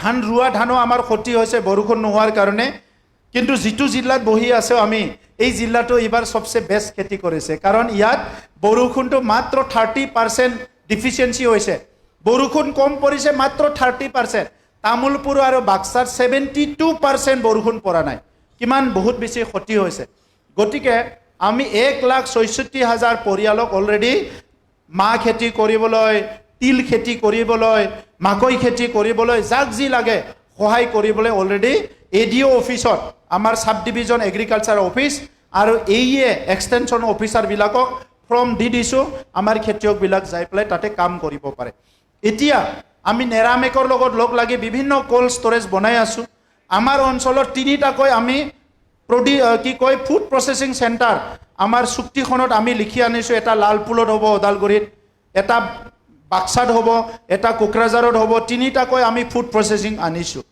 আমি কোল্ড চেণ্টাৰৰ কাৰণে কোল্ড ষ্টৰেজটো কৰিছোঁ ইয়াৰ লগে লগে আমাৰ ফাৰ্মাৰসকলক বেচ বাই বেচ এগ্ৰিকালচাৰ আৰু এলাইড ছেক্টৰ এলাইড বুলি মাছ পালন কৰা গাহৰি পালন ছাগলী পালন মুৰ্গী পালন বেলেগ বেলেগ পালন কৰা ফাৰ্মিং কৰা হিতুকো আমি পেৰেলেলি আগুৱাই লৈ গৈ আছোঁ এতিয়া আমাৰ ফাৰ্মাৰসকলক আমি ফাৰ্মাৰ প্ৰডিউচাৰ কোম্পানী বনাইছোঁ 100টাতকৈ বেছি ফাৰ্মাৰ প্ৰডিউচাৰ কোম্পানী বডোলেণ্ডত আছে যিসকলে বিভিন্ন চৰকাৰী সুবিধা পায় আমাৰ তাত 24টা মহিলাসকলৰ ফাৰ্মাৰ প্ৰডিউচাৰ কোম্পানী আছে তেখেতসকলক আমি অলৰেডি ফাণ্ড দি দিছোঁ ছাপৰ্ট দি দিছোঁ মিনি ট্ৰেক্টৰ দিয়া আৰম্ভ কৰিছোঁ গতিকে এগ্ৰিকালচাৰ ছেক্টৰত আমাৰ যিসকলে ট্ৰেইনিং ল'ব বিচাৰে যুৱসকলক মই যুৱতীক আহ্বান কৰোঁ এগ্ৰিকালচাৰটো সবচে ষ্টেণ্ডাৰ্ড কাম আজিকালি খেতিয়ক বুলি নকয় ফাৰ্মাৰ বুলি নকয় খেতিয়কসকলক আজিকালি প্ৰডিউচাৰ বুলি ক'ব লাগে এটা ষ্টেণ্ডাৰ্ড লেংগুৱেজ হয়ও তেখেতসকলে প্ৰডাক্ট কৰে প্ৰডিউচ কৰে তেখেতসকলে খেতি নকৰিলে আমি খাবলৈ নাপাওঁ আৰু আজিৰ সময়ত সবচে বেছি চাহিদা জাপানত কি কৰিছে নেচাৰেল ফাৰ্মিংটো কি বেমাৰ আজাৰ কেঞ্চাৰ টেঞ্চাৰ হৈছে এই মানে পেষ্টিচাইড সাৰ দিয়া খাদ্য খায় খাৰু পিটিয়া আছে ওচৰত গ্ৰীণ টমেটৰবিলাক যিটো আছে গ্ৰীণ বিলাহীবিলাক লৈ যায় এটা বস্তু দি পেলাই পুতি দিয়ে নেক্সট দিনা ৰাতি লাল হৈ যায় এনেকা বিভিন্ন জাগাৰ পৰা এইটো খালে বেমাৰ হৈ যায় এতিয়া কি হৈছে আমি অৰ্গেনিক ফাৰ্মিং বডোলেণ্ডত 420টা অৰ্গেনিক ফাৰ্মিং সেন্টাৰ আমি ডিক্লেয়াৰ কৰিলোঁ সব VCDCতে আৰু আমাৰ ওৰাঙৰ পৰা আৰম্ভ কৰি কোকৰাঝাৰলৈ নেশ্যনেল হাইৱেৰ 2 চাইডে 10টা দোকান হ'ব অৰ্গেনিক দোকান য'ত নেকি আমি ডাইৰেক্টলি চৰকাৰে এইটো বনাই দিয়া হ'ব আৰু লগতে 40টা সমষ্টিত 40টা মহিলা মাৰ্কেট বনোৱা চলি আছে য'ত মহিলাসকলে বিভিন্ন খেতিৰ উৎপাদন বস্তু বিক্ৰী কৰিব পাৰিব গতিকে আমি এগ্ৰিকালচাৰ প্ৰডাকশ্যনটো অৰ্গেনিক কৰিবলৈ গৈ আছোঁ বেমাৰ আজাৰৰ পৰা ৰক্ষা পাব লাগিব জাপানৰ যিটো বকাচি এই ট্ৰেইনিংটো আমি লৈ আছোঁ আৰু নেচাৰেল ফাৰ্মিংটো আমি গুৰুত্ব দিছোঁ আমাৰ ঘৰত আগতে দেখিছোঁ বামি খেতি কৰিলে তিয়হ খেতি কৰিলে যিটো তিয়হটো ছিঙি আনে পুৰা তিয়হ 4টামান ৰাখি থৈ দিয়ে পুৰা তিয়হটো নাখায় ইটো কাটি পেলাই তাৰ বীজটো ৰাখে আৰু ইটো খাৰ আঞ্জা বনাই খায় তাৰপিছত বীজটো কি কৰে আমাৰ মাহঁতে বীজটো ওলাই একদম বেৰাত মাটিৰ বেৰাত জোৰছে মাৰি দিয়ে তো সিটো ৰৈ থাকে তাতে আমি চাই থাকোঁ কিয় এনেকা মাৰি থৈ দিছে যেতিয়া মানে বামি ৰুবলৈ হ'ব তিয়হ ৰুবলৈ হ'ব এই বেৰাৰ পৰা বীজটো ওলাই নি পুতি দিয়ে লগে লগে আকৌ বামি ওলাই আহে ইটো হ'ল অৰ্গেনিক ফাৰ্মিং এই ফাৰ্মিংবিলাক আকৌ আমি আনিব বিচাৰিছোঁ বড়োলেণ্ডত যাহাতে বেমাৰ আজাৰবিলাক নহয় গতিকে খেতি আমাৰ সবচে ফ'কাছ আৰু এতিয়া কমচে কম 10টা এগ্ৰিকালচাৰ ট্ৰেইনিং চেণ্টাৰ আমি কেবিকে বিলাকৰ লগত লগ লাগি আৰম্ভ কৰিবলৈ গৈ আছোঁ যাহাতে সবে ট্ৰেইনিংটো ল'ব পাৰে গতিকে এগ্ৰিকালচাৰটো সেকেন্ড ফ'কাছ আৰু পুৰুষ মহিলা সমানে এগ্ৰিকালচাৰ কৰাৰ কাৰণে আমি কাম কৰি আছোঁ এতিয়া মহিলাসকলে চলাব পৰা ট্ৰেইনিং দিছোঁ কি ট্ৰেক্টৰ দিছোঁ আমি 200টা ট্ৰেক্টৰ দি দিলোঁ মহিলাই চলাব পৰা ইউটিউবত চাওঁচোন আমাৰ বড়ো মহিলা দখনা পিন্ধি ধুনীয়াকৈ ট্ৰেক্টৰ চলাই আছে চিৰাং ফালে মানে বহুত লাইট হয় আৰু এটা ট্ৰেক্টৰত 6টা কাম হয় মাটিও চাহ কৰিব পাৰে পানীও দিব পাৰে ঔষধো দিব পাৰে গাঁতো বনাব পাৰে এটা মেচিন লগাই দিব লাগে ঠাক গাঁত খান্দি মহিলাই তামোল ৰুব পাৰিব বাঁহ ৰুব পাৰিব সব কৰিব পাৰিব চ' গতিকে এগ্ৰিকালচাৰটো আমাৰ এনাদাৰ ফ'কাছ আৰু আপোনালোকে দেখিব 2-3 বছৰত অসমৰ যিকোনো অঞ্চলত যিটো খেতি কৰে ইয়াতকে এই 5টা ডিষ্ট্ৰিক্টত আমি এগ্ৰিকালচাৰটো ৱেল অৰ্গেনাইজ কৰি আগবাঢ়ি লৈ গৈ আছোঁ থেংক ইউ ছাৰ আমি নেক্সট কুৱেশ্যন ল'ব বিচাৰিছোঁ কোনোবা যদি আছে Good evening, sir. My name is Jackson Bara, and I am a student, and I belongs from Adivasi community, and I have come from Dimakuchi under Bhergaon block. So, sir, I have a question for you. Sir, Bodoland is naturally beautiful and enriched in biodiversity. So, sir, do you have any plan to promote tourism in BTR? Please repeat. Ako kohasun. Sir, Bodoland is naturally beautiful and enriched in biodiversity. So, sir, do you have any plan to promote tourism in BTR? Thank you. প্ৰথমতে আপোনালোকে এটা হাত চাপৰি দিব লাগিব দুটা কাৰণত কাৰণটো কৈ লওঁ মই এটা কাৰণ হৈছে আমি ৰাইমানা নেশ্যনেল পাৰ্ক যিটো শেষ হৈ গৈছিলে 440 স্কয়াৰ কিলোমিটাৰ হিটো আমাৰ চৰকাৰ 1 বছৰ হোৱাৰ পিছতে আকৌ আমি নেশ্যনেল পাৰ্ক বনালো ৰাইমানা সেকেন্ড হিদিনাহে আমি চিকনা জহলাও নেশ্যনেল পাৰ্ক যিটো নেকি 392 স্কয়াৰ কিলোমিটাৰ হিটো আকৌ আমি নেশ্যনেল পাৰ্ক কৰিলো আকৌ উদালগুৰি জিলাৰ আমাৰ খালেংদুৱাৰ অঞ্চলত আমি এটা খালেংদুৱাৰ নেশ্যনেল পাৰ্ক প্ৰায় 52 square kilometre not national park wild life century তাত পিগমি হওক কিবা কিবি আছে আৰু হাতী মানৱ সংঘাতটো কমাৰ কাৰণে হিটো আমি ডিক্লেয়াৰ দিবলৈ গৈ আছো বড়োলেণ্ড চৰকাৰে ইসি এক্সিকিউটিভ কাউন্সিলত পাস কৰিলো এতিয়া অসম চৰকাৰৰ এপ্ৰুভেল ৰখি আছো গতিকে তিনিটা মিলি প্ৰায় 1000 স্কয়াৰ কিলোমিটাৰ আমি 4 বছৰত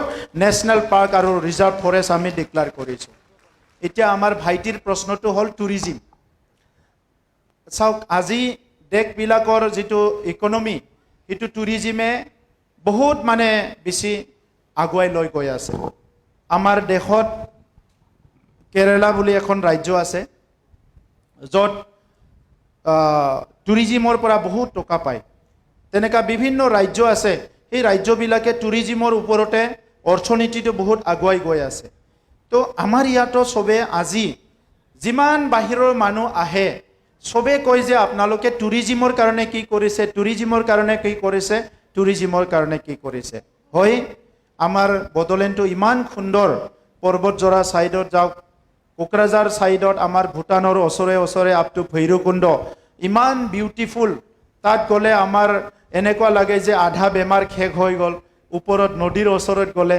মানসিক বেমাৰবিলাক শেষ হৈ গ'ল এনেকুৱা লাগে বহুত মানুহবিলাক আহিলে যাবলৈ মন নাযায় সৰলপাৰাত গা ধুবলৈ যায় মানুহবিলাকে বহুত সুন্দৰ হয় কিন্তু টুৰিষ্ট যিবিলাক আমি টুৰিষ্ট বুলি কৈছোঁ এইবিলাক মানুহ হয় তো টুৰিষ্ট আহিবৰ কাৰণে প্ৰথম কথা হ'ল সেফটি এণ্ড সিকিউৰিটি এটা সময়ত বড়োলেণ্ডটো এটা হিংসাৰ অঞ্চল বুলি জনাজাত আছিল য'ত মানুহ আহিলে ঘূৰি যাব না নাযাব তাত এটা সময়ত বাটাৰফ্লাই ৰিচাৰ্চ কৰিব অহা সাইণ্টিষ্টক কিডনেপ কৰা হৈছে বহুত ডাঙৰ ডাঙৰ ব্যৱসায়ীবিলাকক কিডনেপ কৰা হৈছে এই কথাবিলাক গোটেই ভাৰতৰ আকাশে বতাহে চলি আছিলে এই কাৰণে আমাৰ অঞ্চলত টুৰিষ্ট অহা নাছিলে আৰু এই মানে সংগ্ৰামৰে মানে এটা ক্লু লৈ পেলাই চান্স লৈ পেলাই কিছুমান বেয়া মানুহবিলাকে গড়বিলাক হত্যা কৰিলে বাঘবিলাক হত্যা কৰিলে মানাহৰ পৰা মানাস নেশ্যনেল পাৰ্কৰ পৰা বিভিন্ন অঞ্চলৰ পৰা আমাৰ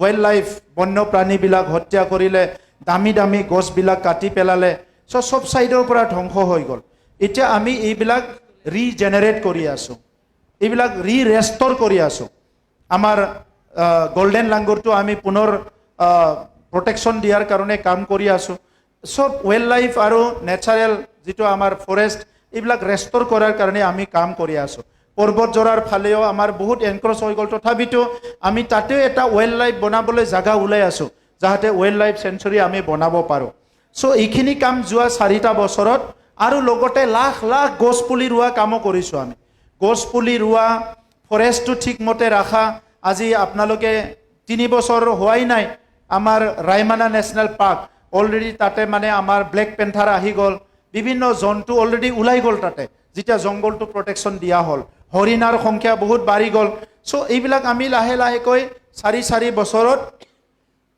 আমাৰ বেসিক কামখিনি আমি কৰিছোঁ এতিয়া টুৰিজম যেটো কথা কৈছে টুৰিষ্ট আহিবৰ কাৰণে আমাৰ যাতায়াতটো ঠিক হ'ব লাগিব সেকেন্ড সেফটি সিকিউৰিটিটো ঠিক হ'ব লাগিব মই 1 বছৰ হোৱা নাই 7 মাহমান হ'ল নেকি এদিন ৰাতিপুৱা ওদালগুৰি ইফালৰ পৰা আহিছিলোঁ বৰষুণ দি আছিলে ইফালে গৈ আছিলোঁ হৰিসিংগা পাৰ হয় মই হিচাপ কৰিছোঁ প্ৰায় 24 জনমান ফৰেনাৰ বগা মানুহ হাফ পেণ্ট পিন্ধি পুৰুষ মহিলা এটা ৰাস্তাই ৰাস্তাই খোজকাঢ়ি আছে তামোল গছবিলাক চাই ফটো উঠাই আছে মই যেতিয়া চাই পেলাই মোৰ বন্ধুজনক গাড়ীত যিজন আছিল কৈছোঁ চাকচোন এখেতসকলে ইমান সিকিউৰ এটা ফিল কৰি আমাৰ নেচাৰেল বিউটি তামোল গছ বাঁহ গছ এইবিলাক চাই খোজকাঢ়ি আছে ইমান ভাল লাগিছে তাৰ মানে আমি কথা পাতিছোঁ বড়োলেণ্ডটো যে শান্তিৰ অঞ্চল হ'ল বুলি তাৰ মানে সবে ভাবিব পৰা হ'ল নহ'লে গধূলি ওলাব নোৱাৰে এজন টুৰিষ্ট আহি গধূলি ওলাই আহিব কিবা এটা টাউন চাম বুলি কোনবা যদি এটা ঘুষা মাৰি দিয়ে এক মানে ইটোটো কামে শেষ হৈ গ'ল কিবা কাৰণত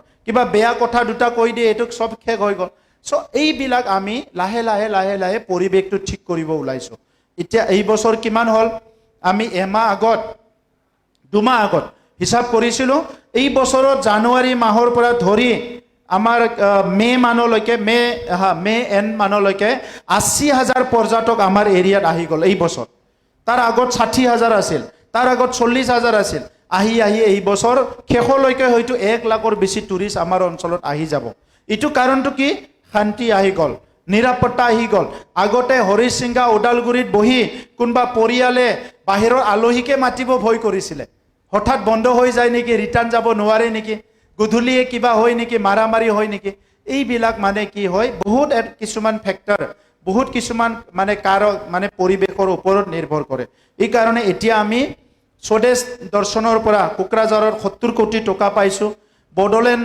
যেটো আমাৰ শান্তি চুক্তি হৈ গ'ল 2020ত তাৰ পৰা আমি 260 কোটি টকা ঠিক কৰিছোঁ আমি বগামাটিত 25 কোটি টকা দিছোঁ ভৈৰৱকুণ্ডত আমি টকা ৰাখিছোঁ টুৰিষ্টৰ কাৰণে ইনফ্ৰাষ্ট্ৰাকচাৰ বনাবলৈ আমি মানাসৰ কাৰণে ৰাখিছোঁ আমাৰ বাউখুংৰিৰ কাৰণে ৰাখিছোঁ বিভিন্ন অঞ্চল প্ৰায় 10টা অঞ্চলত আমি টুৰিষ্ট স্পট ডেভেলপ কৰিবলৈ গৈ আছোঁ আমাৰ 3টা স্পট আছে য'ত নেকি আমাৰ ৰাফটিং কৰিব পাৰে গতিকে বগামাটি ৰাফটিং মানাসত মানে আমাৰ আই নদী ৰাফটিং আৰু সংকোচ নদী 3টা ৰাফটিং যে পানীত যে ৰাফটিং কৰে ইটো ইন্টাৰনেশ্যনেল ষ্টেণ্ডাৰ্ডত ডেভেলপ কৰিবলৈ আমি সিদ্ধান্ত ল'লোঁ ইয়াত বাহিৰৰ মানুহবিলাক আহি ৰাফটিং কৰিব পাৰিব।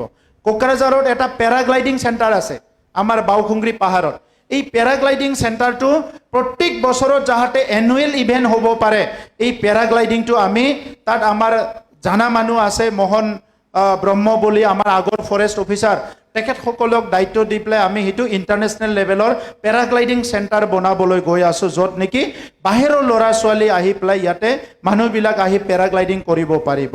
এট দ্য ছেইম টাইম বাউখুংগ্ৰী যিটো উৎসৱ বহাগৰ সময়ত হয়, এই বাউখুংগ্ৰী উৎসৱটো বছৰি বছৰি ডাঙৰ হৈ গৈ আছে। চ' তেনেকুৱা কৰি ভৈৰৱকুণ্ড উৎসৱ এটা সময়ৰ উৎসৱ বুলি ক'লে মদ ভাং জুৱা বিভিন্ন মানে এণ্টি ছ'চিয়েল এক্টিভিটিবিলাক আৰম্ভ হৈছিলে। এই কাৰণে আমি আহি কি চৰকাৰে একদম বন্ধ কৰি দিছোঁ। মদ ভাং জুৱা এইবিলাক আমাৰ নিচিনা অঞ্চলত বেছি প্ৰচলন দিব নালাগে। এতিয়া লাহে লাহে আৰু ড্ৰাগছ আহি গৈছে, গতিকে এইবিলাক আপোনালোককো মই অনুৰোধ কৰিছোঁ, ড্ৰাগছৰ এগেইনষ্টত কেম্পিংটো আমি চবে কৰিব লাগে। আজিৰ সময়ত ড্ৰাগছটো এটা ডাঙৰ খাও, যিটো কাৰ্ছ বুলি কোৱা হয়। এটা সময়ত কেঞ্চাৰ বেমাৰটো যেনেকৈ আছিলে, আজিৰ সময়ত ড্ৰাগছটো হৈছে। হঠাৎ এজন ভাল ল'ৰা ড্ৰাগছ খাই পেলাই লগে লগে বেয়া হৈ যায়, আৰু সি বেয়া হোৱাৰ লগে লগে পৰিয়ালো বেয়া হৈ যায়। তো সেইকাৰণে মদ ভাং ড্ৰাগছবিলাক দূৰত ৰাখিব লাগিব। আৰু 10-15টা যিটো ভাল টুৰিষ্ট প্লেচ আছে, য'ত নেকি আমাৰ ছেক্ৰেড হিলছো আছে, চিকনাজাৰ, তাত মানে পূজা কৰিবলৈ যায় মানুহবিলাক। বাউখুংগ্ৰী পাহাৰ পূজা কৰিবলৈ যায়। আপোনালোকৰ ইয়াতে মাইৰং হাজো আছে, তাত পূজা কৰিবলৈ যায় ভৈৰৱকুণ্ডত। তেনেকুৱা বিভিন্ন অঞ্চল আছে। এই অঞ্চলবিলাক শান্তিটো যেতিয়া স্থায়ী হ'ব, লাহে লাহেকৈ আমি ডেভেলপ কৰিম। আৰু এতিয়া আমি এই সময়ত প্ৰায় 300 পৰা 400 কোটি টকা টুৰিজিমত আমি লগাবলৈ গৈ আছোঁ, য'ত নেকি আমাৰ টুৰিজিমৰ এটা একটা ফাউণ্ডেশ্যন আৰু এটা ষ্ট্ৰাকচাৰটো ক্লিয়াৰ হৈ যাব। তেতিয়া আমাৰ টুৰিষ্টবিলাক আৰু আমি বেছিকৈ মাতিব পাৰিম। গতিকে টুৰিজিমটো আমাৰ কাৰণে ডাঙৰ এটা ছেক্টৰ। এই টুৰিজিম ছেক্টৰটো আমি বাদ দি পেলাই চলিব বিচৰা নাই। বড়োলেণ্ডখন অসমৰ উত্তৰ পূৰ্বাঞ্চলৰ আৰু ভাৰতৰ টুৰিজিমৰ মেপত আনিবলৈ আমি অহৰহ চেষ্টা কৰি আছোঁ। Thank you. Thank you sir. বহুতৰ বন্ধু বান্ধৱীয়ে এটি প্ৰশ্ন কৰিব বিচাৰিছিলে, কিন্তু সময় নাটনিৰ কাৰণে আমি এইটো দীঘলীয়া আৰু কৰিব বিচৰা নাই। ইয়াৰ কাৰণে আমি দুখিত। পৰৱৰ্তী সময়ত তেনেকুৱা আৰু সময় ছাৰৰ পৰা বিচাৰি আমি এই পৰিৱেশটো দিবৰ কাৰণে চেষ্টা কৰিম। এতিয়া সদৌ ছাৰক কনক্লুজন ৰিমাৰ্ক দিবৰ কাৰণে মই অনুৰোধ জনাইছোঁ। ছাৰ।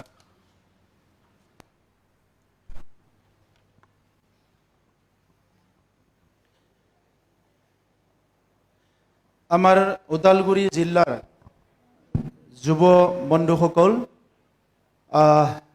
আমাৰ বহুতৰে মনত হয়তো বহুত প্ৰশ্ন আহিছে, যিখিনি খুব ৰিলেভেণ্ট প্ৰশ্ন আপোনালোকে কৰিছে। এইখিনি আজিৰ সময়ত এটা পৰিৱেশত এটা সৃষ্টি হোৱা প্ৰশ্ন। গতিকে মই নতুন এজন ৰাজনীতিত অহা ৰাজনীতি কৰ্মী হিচাপে বা প্ৰশাসন চলোৱা এজন ব্যক্তি হিচাপে প্ৰশাসনিক নজৰ আৰু মোৰ দীঘলীয়া এটা উপলব্ধি, ময়ো আপোনালোকৰ নিচিনা ছাত্ৰ আছিলোঁ। মই বহুত বেছি ইণ্টাৰভিউ দিয়া নাই। চাকৰিৰ প্ৰতি মোৰ বহুত ইণ্টাৰেষ্ট নাছিলে। 3বাৰকৈ মই চাকৰি পাইছিলোঁ, কিন্তু চাকৰিৰ প্ৰতি মোৰ ইমান ইণ্টাৰেষ্ট নাছিলে আগৰ পৰা। মানে এটা ঠাইতে সদায় সদায় যাবলৈ মোৰ মন নাছিল আগতে, সেইকাৰণে মই চাকৰি কৰিব বিচৰা নাছিলোঁ। যিয়ে নহওক, মোৰো বহুত প্ৰশ্ন আছিলে আগৰ সময়ত, যে ৰাজ্যখনে এইটো কিয় নকৰে, দেশখনে এইটো কিয় নকৰে, ৰাজনীতিক নেতাসকলে এই কামটো কিয় নকৰে, আৰু আমাৰ ভৱিষ্যতটো এনেকুৱা হ'লে কেনেকুৱা হ'ব। চ' আজিৰ সময়ত আমাৰ দেশখন বহুত এটা পজিটিভ দিশত আগবাঢ়ি আছে। এনেকুৱা নহয় কি আমাৰ দেশখন একদম পিছ পৰি আছে, আমাৰ দেশখন আগবাঢ়ি আছে। পণ্ডিত জৱাহৰলাল নেহৰুৱে যেতিয়া প্ৰধানমন্ত্ৰী হৈছে, তেখেতসকলে স্বাধীনতাৰ আন্দোলনো কৰিছে আৰু তেখেতে দেশ শাসনো কৰিছে। আৰু সেই সময়ত তেখেতে কৈছিলে যে ভাৰতবৰ্ষখন এখন কল্যাণকামী ৰাষ্ট্ৰ হ'ব লাগে। কল্যাণকামী ৰাষ্ট্ৰ, য'ত নেকি মানুহে কিবা বিচাৰিলে পায়। আপোনালোকে সম্ৰাট আকবৰৰ কথা জানে, অশোক ৰজাৰ কথা জানে আপোনালোকে।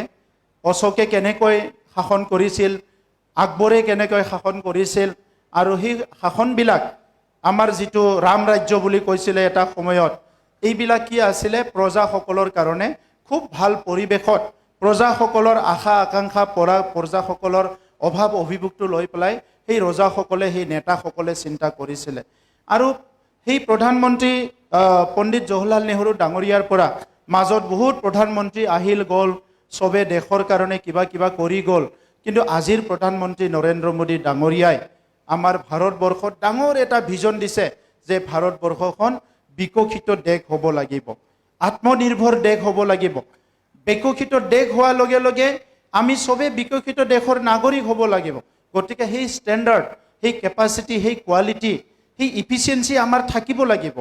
আৰু এটা আমাৰ মানসিকতা এটা থাকিব লাগিব, আমাৰ নিজৰে এটা মিছন আৰু ভিজন থাকিব লাগিব। আমি আজি যদি আত্মনিৰ্ভৰশীল দেশ হ'ব লাগে, প্ৰত্যেকজন নাগৰিকে আত্মনিৰ্ভৰশীল হ'ব লাগিব। গতিকে আজি আমাৰ দেশৰ এডুকেশ্যন ছিষ্টেমটো কোৱালিটি এডুকেশ্যনলৈ আমি নিব লাগিব। আমি কোৱান্টিটি বা আমাৰ যিকোনো নৰ্মেল আমি টেক্সট বুক বা যিটো টিচিং লাৰ্ণিং প্ৰচেছ আছে তাত আমি ডিগ্ৰীটোতো ল'বলৈ পাৰিছোঁ, কিন্তু এমপ্লয় হ'ব পৰা নাই। এমপ্লয় হ'বৰ কাৰণে আমাক যিখিনি নলেজ লাগে, আমি ৰেল চাকৰি কৰিব লাগিলে ৰেলৰ কুৱেশ্যনছবিলাক কি আহে এইটো পঢ়িব লাগিব। বেংকত চাকৰি কৰিব বিচাৰিলে বেংকত কি প্ৰশ্ন আহিব এইটো চাব লাগিব।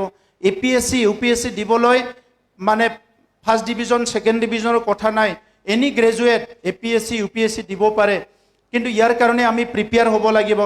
দেশৰ সবচে কঠিন আৰু দীঘলীয়া এটা পৰীক্ষা APSC পৰীক্ষা, UPSC পৰীক্ষা, সেইটো আমি পাছ কৰিব লাগিব। বিভিন্ন ছেক্টৰত আমাৰ সুবিধাবিলাক আছে, কিন্তু সেই কামবিলাক কৰিবলৈ আমি মানসিকভাৱে প্ৰস্তুত হ'ব লাগিব। আমি বেলেগৰ ওপৰত সদায় নিৰ্ভৰশীল হ'ব নালাগে। আমাক শিক্ষকে ৰাস্তা দেখাব পাৰিব, গাইড কৰিব পাৰিব। আমাক প্ৰফেচাৰে আমাক কেনেকৈ পঢ়িব লাগে, কেনেকৈ ডিগ্ৰী ল'ব লাগে এইটো পঢ়িব পাৰিব, আমাক গাইড কৰিব পাৰিব, কিন্তু কামটো আমিয়ে কৰিব লাগিব। খেতি হ'লেও আমিয়ে কৰিব লাগিব, চাকৰি হ'লেও আমিয়ে কৰিব লাগিব, ব্যৱসায় হ'লেও আমিয়ে কৰিব লাগিব।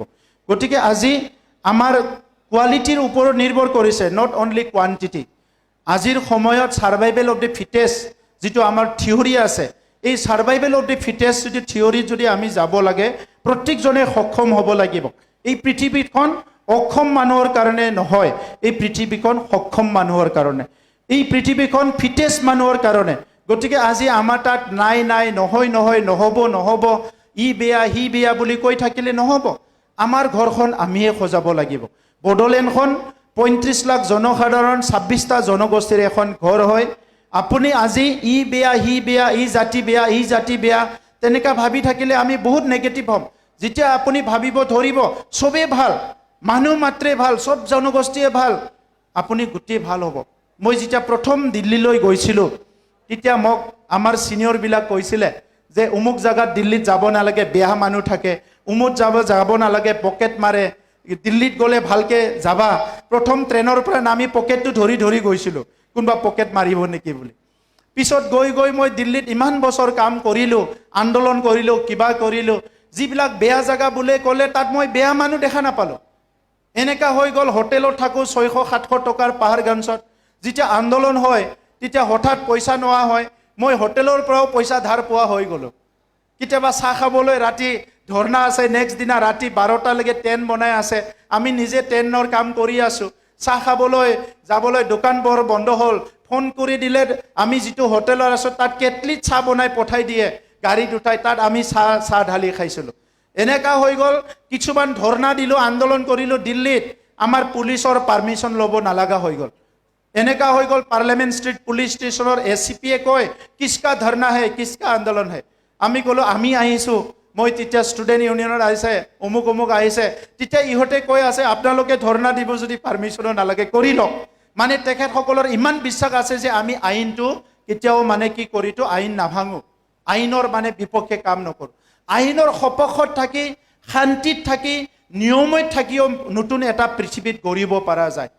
ভাল দিশৰ ভাল চিন্তা কৰি, পজিটিভ চিন্তা কৰি, চবৰে কাৰণে ভাল কাম কৰি, চবকো কেয়াৰ কৰি, যত্ন লৈও ভাল এটা পৰিয়াল গঢ়িব পৰা যায়। এইটো নহয় কি আমি বেলেগক গালি পাৰি, বেলেগত আঙুলি দেখাইহে আমি নিজৰটো কৰিব পাৰিম। আপোনাক কৈছে এটা আঙুলি যদি বেলেগক দেখায়, 3টা আঙুলি নিজকে দেখায়।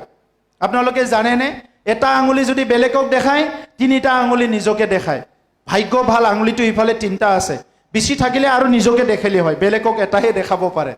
গতিকে আজিৰ সময়ত আঙুলি দেখুওৱা সময় শেষ হৈ গ'ল, আমি এজনে আনজনক দোষ জাপি দিয়া সময় শেষ হৈ গ'ল। আমি এতিয়া কি কৰিব পাৰোঁ সেইটোৰ কাৰণে চিন্তা কৰিব লাগিব। বহুত কম সময়ৰ কাৰণে আমাক ভগৱানে জন্ম দিছে, কম সময়ৰ কাৰণে ভগৱানে জন্ম দিছে। আৰু যেতিয়া মা দেউতা ডাঙৰ দীঘল কৰিছে, সংস্কাৰ দিছে, আমাক ভাল হোৱাটো বিচাৰিছে, স্কুলত আমাক শিক্ষকসকলে ভাল হ'বলৈ বিচাৰিছে, যোনে ডাঙৰ দীঘল কৰিছে আমাক চব ভাল হ'বলৈ বিচাৰিছে। পিছত যাই পেলাই আমি বেয়া হৈ যাওঁ। যেতিয়া আমি বেয়া হৈ যাওঁ, পৃথিৱীখন আমি চবকে বেয়া বেয়া দেখোঁ। তো সেইকাৰণে আমি পজিটিভ হ'ব লাগিব। পজিটিভ মানুহে পৃথিৱী গঢ়িব পাৰিব, নেগেটিভ মানুহৰ দ্বাৰা পৃথিৱীত ধ্বংস হ'ব, পৃথিৱীত কেতিয়াও গঢ়িব নোৱাৰিব। সেইকাৰণে সদায় আমি সৎ পথত থাকিব লাগে, সত্যমেৱ জয়তে। আৰু মহাত্মা গান্ধীয়ে কৈছে দ্য ট্ৰুথ যিটো সত্য, সেইটো পাহাৰ পৰ্বত যিমান পুৰণা, সত্যটো ইমান পুৰণা। গতিকে পাহাৰ পৰ্বতৰ জন্ম আপুনি কেতিয়াও হিচাপ কৰি ওলাব নোৱাৰে, গতিকে সত্যটো সেই সময়ৰ পৰা চলি আছে। গতিকে আজিৰ সময়ত আমি ৰাজনীতি কৰোঁ বুলি, কিবা কাম কৰোঁ বুলি কাকবা ঠগাব লাগে, কাকবা বেয়া মানে কনস্পিৰেচি কৰিব লাগে, বেয়া কথা ক'ব লাগে, এইটো কোনো চিন্তা কৰিব নালাগে। পজিটিভ চিন্তা কৰি, ভাল কাম কৰি, কোনোবাজনক সহায় কৰি, কোনোবাৰ কাৰণে ভাল কাম কৰি, কোনোবাৰ কাৰণে প্ৰাৰ্থনা কৰি, হাতে কামে সহায় কৰিব নোৱাৰা হ'লেও প্ৰাৰ্থনা এটা কৰি হ'লেও মানুহ সহায় কৰিব পৰা যায়। তেনেকা এটা দুনিয়া আমি বনাব লাগিব, যি দুনিয়াত মানুহে চবে এজনে আনজনক মৰম কৰি, সন্মান কৰি, শ্ৰদ্ধা কৰি, এজনে আনজনক কেয়াৰ কৰি পজিটিভলি জীয়াই থাকিব পাৰে। আৰু বড়োলেণ্ডত মই তেনেকৈ এটা সমাজ বিচাৰিছোঁ।